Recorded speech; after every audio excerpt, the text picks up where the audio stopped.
My name is Terrestrial, here with your dose of super cool Sasquatch stuff for the day. So I have just received a Jeff Meldrum cast bundle from the North American Bigfoot Center, and we're gonna unbox it and take a look at these casts. So here's the story behind this trackway. In 1996, Dr. Jeff Meldrum and his brother went on a trip to Washington to visit with Dr. Grover Krantz. On their way back from Idaho from Washington, they decided to go and visit with Paul Freeman, who he had never met before, and they showed up unannounced. While they were talking, Paul mentions that he had found a trackway of Sasquatch footprints that morning, and he asked Jeff and his brother if they wanted to go see them. Of course, they said, yes. Paul takes them to the trackway, and there are the footprints, very clearly in the ground. On that day, 7 casts in total were taken of the footprints, and we're going to take a look at 4 of those. And these casts are really cool because they show a lot of anomalies between each footprint. You would think if they were faked, they would all look exactly the same, just pressed into the ground, but no, in these casts you can see toe slips, you can see toe splay that differ from right foot to right foot and left foot to left foot with each stride. If you want to see the rest of the cast, as well as pictures of the footprints in the ground before they were cast, which I highly recommend, go look up Dr. Meldrum's paper, Evaluation of Alleged Sasquatch Footprints and Their Inferred Functional Morphology. So with that little bit of knowledge, let's go ahead and dive in. I want to see these casts. I am so stoked. Now, here is the box that it came in. It's a big old box, so I'm gonna keep it on the floor. Truth be told, I actually already have one of these casts that we bought. My husband actually bought it for me for Christmas 2 years ago from the North American Bigfoot Center. Little insert, little promo for the NABC. One day I'm gonna make it out there to Oregon. With these casts, I also got their yearly coin. Here we go. Got good old Murphy on the front and classic emblem on the back. And I see packing peanuts and I see, oh my gosh, bubble wrap. Okay, here we go. I don't know which one's first. I don't know which one is gonna happen first. I don't know. We're just gonna dive in. Okay. Also need to figure out a great way to store these because my cast collection is growing rampantly. And right now, I don't have a great way to display them. So if you have ideas on how I could do that, leave it in the comments. Okay. So this is actually a new one. I do believe this is one that shows the toe slip. Okay, so OMG, look at that beauty. The first cast we have is a half cast.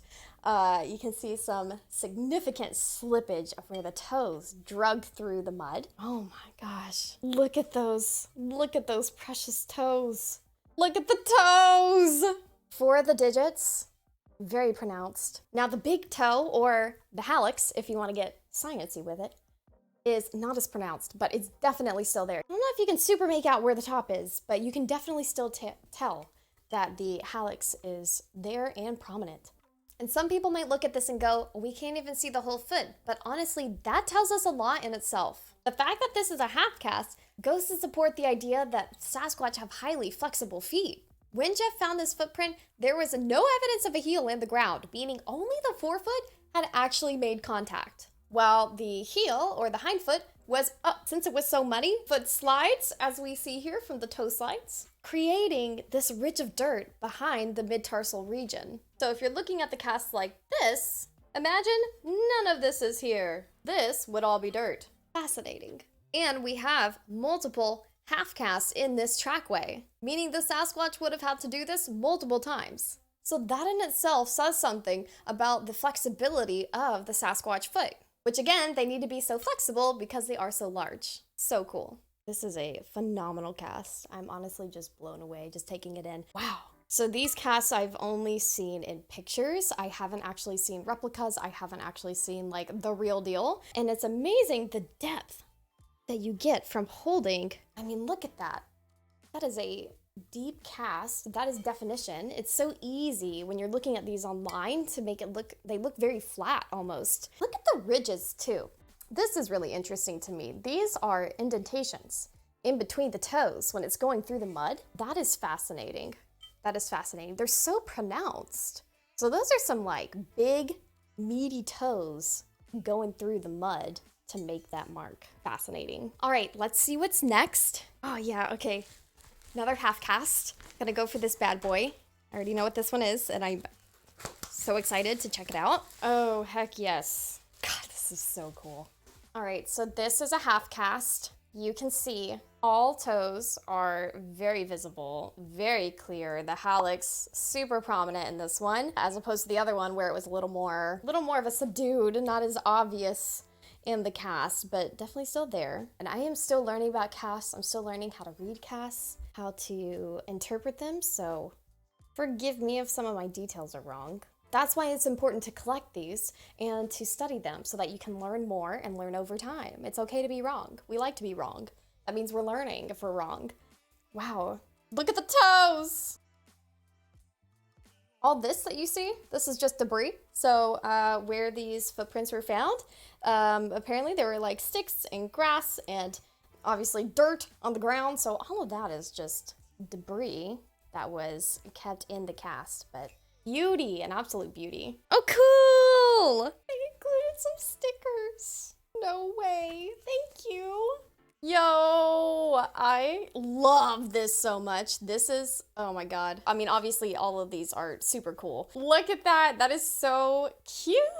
Thank you, thank you, thank you for these. All right, next cast, let's go. All right, so this next one, third one, is feeling thinner than the other ones. Oh my gosh, every time I flip this thing over, my heart like skips a beat. Oh my gosh. Wow. OMG. Oh my gosh. So we've had some lead up from the other two. We had two half casts. This is our first look at a full footprint. So actually, all of these are from the left foot. So you can actually see the differences between left foot and see how the left foot interacted with the ground differently with each step. So you can see the heel.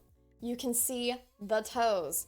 Wow, look how prominent that heel is. That is amazing. That's a beauty. That's a beautiful cast. It's interesting to note too, how the depth of the footprints in the dirt makes the foot look so different. Obviously, this one was cast in much harder soil, where the other ones look like they might have been cast in something muddier since they were so deep. This is a little more subtle, a little more shallow in depth. So it's interesting how that makes this whole forefront of the foot look so much more different than what we see in the muddy cast. And the pressure on the mid-tarsals in this print. And even the toe shapes. The toe shapes are a little different. I feel like a proud mom right now. All right, last but not least. Like I said, I actually already have this cast, but it doesn't hurt to have duplicates. Now does it? This one is a bad boy. This is a big old cast and one of my favorite ones in my collection. So, very excited. The half casts though are really interesting. Something that's interesting too is that they even are half casts. And they were in really muddy soils. It's almost like, is that just like a thing? Is that a thing that they do? Though this one was probably taken in a pretty muddy area as well, because it is very deep, and you will see, and there's a lot of debris that was cast with it on it. That's why we look at this stuff, to ask questions and to learn. Whether we find out the answers just by observation, or we at least have those questions in the back of our mind, so when we run into people who know more about this stuff than we do, they can help out. But it's good to ask questions. That's how you science. And really, that's what this is about. Asking questions, getting outside, researching something that interests us, asking questions that other people are too scared to ask. What's the harm in it? The worst thing that happens is you never get an answer. The best thing that happens is you learn something new. Wow. All right, here we go. This is a beauty. Oh my gosh, look at them toes. Look at them toes. I think the toes are my favorite part of these casts. They're kind of cute. I don't know if that's weird, but I just love Bigfoot toes. Sounds kind of wrong, but look at this magnificent specimen. Holy guacamole. Every time I see this cast, it brings me so much joy. A lot of features here that we can point out. You can see all 5 toes pretty clearly. The last digit gets a little lost, but it's still there. It's still there. You can definitely tell that the last digit has been registered. Hallux, it's out there. And once again, too, something that's really interesting is the negative space between the toes. That's something that I've become quite interested in as I look at more and more casts, is how much negative space is there? How much is created by the toes when they walk? Can we learn something from that? So I have questions. I have questions about toe splay. I have questions about that space. You can also see the mid-tarsal pressure ridge with this. Look at how deep the mid-tarsals are compared to this ridge of dirt. I mean, look at that. Look at that hump. That's a good hump. Like, look how deep the front half of the foot is compared to the heel and the back. A lot of the pressure of each footstep is kind of centralized on this mid-tarsal region. It's just really wild to see this in a cast. Freaking rad.